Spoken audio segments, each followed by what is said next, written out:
नमस्कार दोस्तों। आपने पिछले दिनों न्यूज़ में देखा होगा कि यूएई और पाकिस्तान को एफएटीएफ के ग्रे लिस्ट में डाल दिया गया है। हम सभी के लिए ये जानना ज़रूरी है कि एफएटीएफ क्या है और ये काम कैसे करता है। आइए सबसे पहले जानते हैं कि एफएटीएफ क्या है।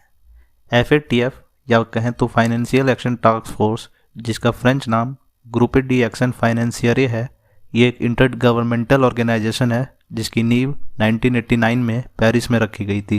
एफएटीएफ का आधार G7 कंट्रीज़ के द्वारा रखा गया था, जिसका काम मनी लॉन्ड्रिंग के खिलाफ नीति निर्धारण करना होता है।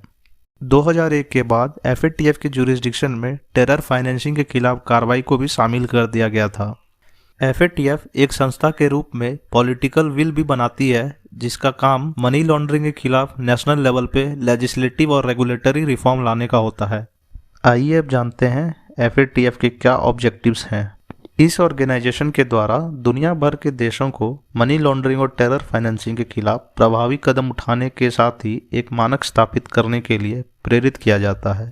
एफएटीएफ के द्वारा इंटरनेशनल फाइनेंशियल सिस्टम को पारदर्शी और सुरक्षित बनाने के लिए काम किया जाता है।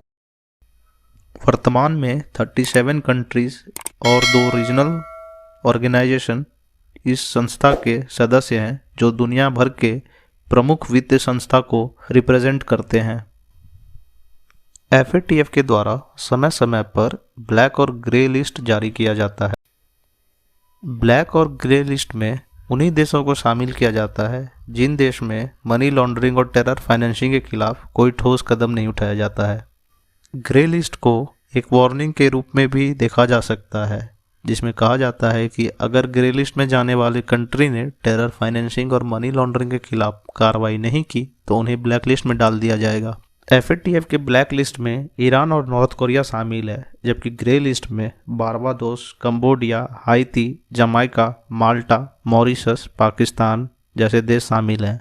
ये पिक्चर में पूरी ग्रे लिस्ट देख सकते हैं।